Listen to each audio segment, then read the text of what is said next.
2,000 likes on this video and I'm boxing Zach Levitt. Bring it on, brother. I'm just living like so what? I live a life of leisure, full of guilty pleasure. I can't give a fuck, I'm just living like so what? It couldn't get much better, only guilty pleasure. I can't give a fuck, I'm just living like so what? Alright. What is going on, everybody? Spencer here, back at it again for another episode of the Athlete Special. Guys, I'm getting more and more comfortable just talking to the camera here at my house. You guys seem to really enjoy these types of videos of me kind of talking about stuff, which kind of leads me to my first point. Follow my podcast if you want to listen. Spencer Brown, Ray Rivera, the Athlete Special podcast, link below. We have great conversations about running stuff, not running stuff. It's really fun, but let's get this video started. As you can tell by the title, I'm going to be talking a little bit about handling running nerves today, and nerves in general. How do I even start this off? I've been running for a very, very long time. You guys know that by now. I have a pretty loyal fan base of people who kind of know my past. There's been times where I've definitely been a head case recently and from very long ago. And you know, it's something that you have to work on all the time.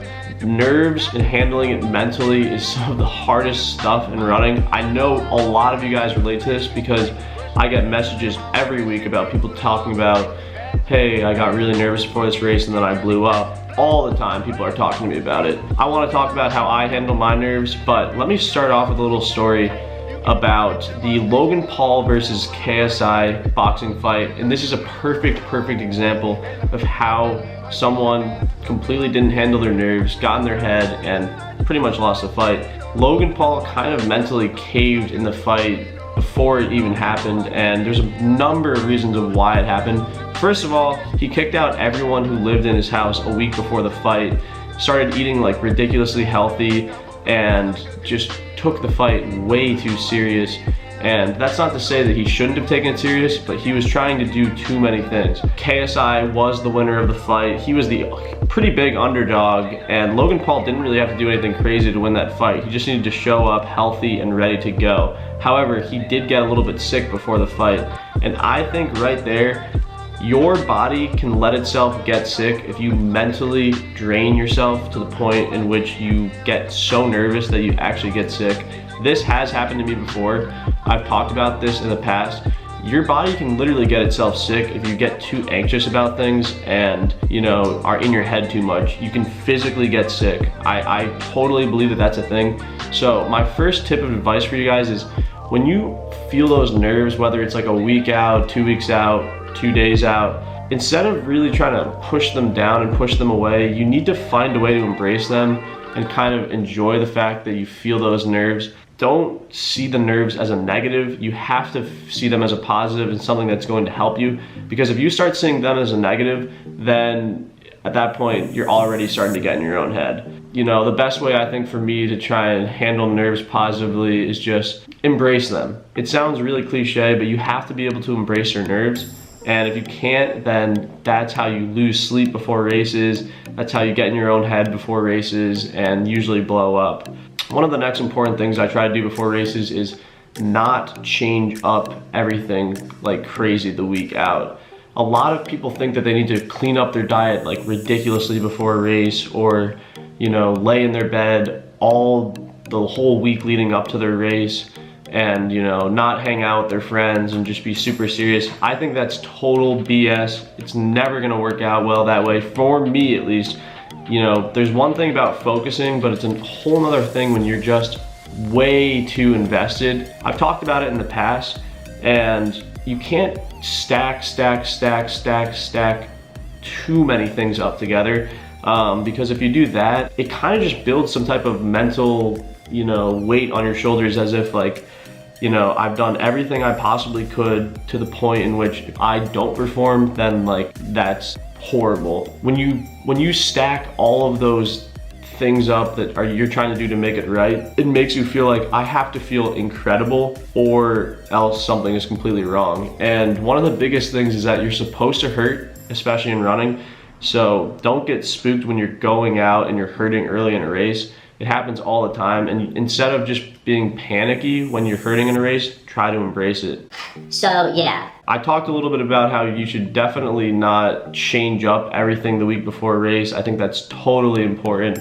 And I want to talk a little bit about how you shouldn't kill yourself within putting pressure on yourself.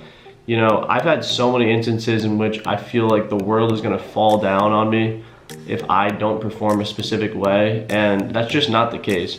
I know you should have tunnel vision and laser focus before you do race, but you shouldn't put everything on the line for it, because that only builds more pressure. Pressure is a good thing to a degree, but you don't want to not be having fun. This brings me to my next point. Have fun. You can't enjoy running, you can't enjoy any sport for that matter, if you're not actually having fun when you're doing it. And I know a lot of people 2 weeks out from a race start to get really nervous for it, and the actual running itself starts getting way less fun, and you're thinking about just getting to the race so you can be done. And there you go, right there. You are losing the race before it even starts. So you need to find a way to have fun with it, and whether that might be just run with friends more often, you know, listen to music on your runs leading up to races, just do anything to make sure that you are enjoying yourself before a race and just embracing all of the nerves, the entire atmosphere, and that way you're gonna run better. I talk as if it's kind of like easy to handle nerves and pressure and that type of stuff, and it's not. It takes a lot of focus, a lot of preparation, and ability to be able to just go into situations and not feel those nerves. And handling them well for some people it takes a lot of time. On the highest level of track and field, or any other sport for that matter, people handle and feel the same exact way with nerves and pressure as some guy who's trying to break 25 minutes in a 5K. It's the same exact thing for everyone. It's all relative. And that's sort of what makes the sport beautiful, is that pressure and nerves and all that stuff is the same for everyone, and it's just about how you can handle it. Another point I want to touch on is that you have to think of yourself as no different from anyone else in the race. Every single other person is gonna have to deal with the exact same type of nerves that you are dealing with.